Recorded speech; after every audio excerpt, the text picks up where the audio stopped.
Hello, hello mga katigangers. Dahil day off manin ay kikoskolat ta. Awan absent na. Dalawang tubig, Oreo 12 pack, yung walang kamatayang Starbucks, lagi yan. Ito bago itong binili ko. Ano ito eh, rockfish yata yan, hindi ko mabasa. First time kong makakita ng ganitong isda, kaya napabili ako. At saka ito yung chicken ng aking anak, rockfish nga yan, baliktad. Mura kasi yan, 23 lang yan, 5 piraso. Ito yung anak ko naman, hindi kami nakabili ng ng KFC, kaya yan. At saka yung sushi niya, at saka yung organic banana. Yun lang binili namin. At saka ito, one to sawa. At saka chicken bake. Mahaba yan, chicken bake.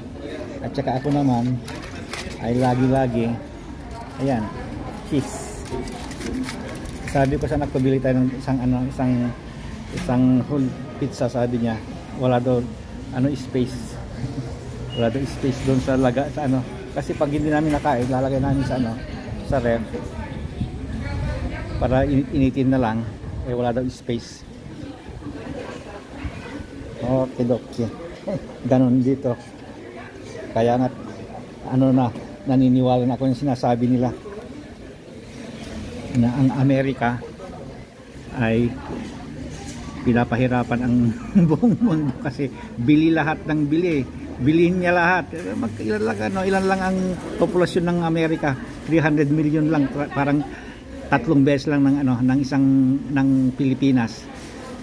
Pero ang market niya rito sa China is 60% to 70%. Kaya ang daming dinadala dito na mga produkto ng China. Ayan, binibili lahat ng Amerika yan. Tapos itinatapon. Sabi namin kasi bili ng bili, tapon ng tapon. Yung mga damit naman, pag iukay-ukay na, pamigay na. Yung ganun. Kaya ang dami. Kaya kukunti lang tao, 300 million lang. Pero kaya nang i-paralyze ang China sa dami ng binibili ng Amerika. Kasi dito bili ng tao. Bili ng bili, tapon ng tapon. Kahit sa pagkain.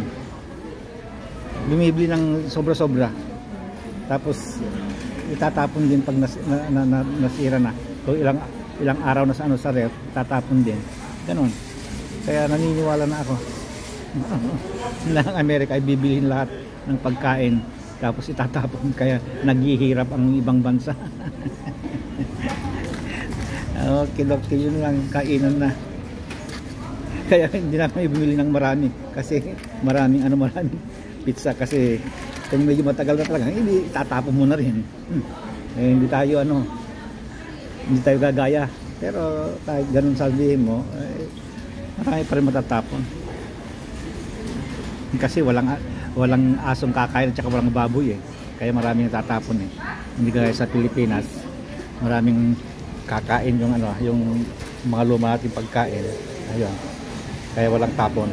Okay mga katigangers, kain na kami at pupunta kami sa pet shop daw. Bye bye.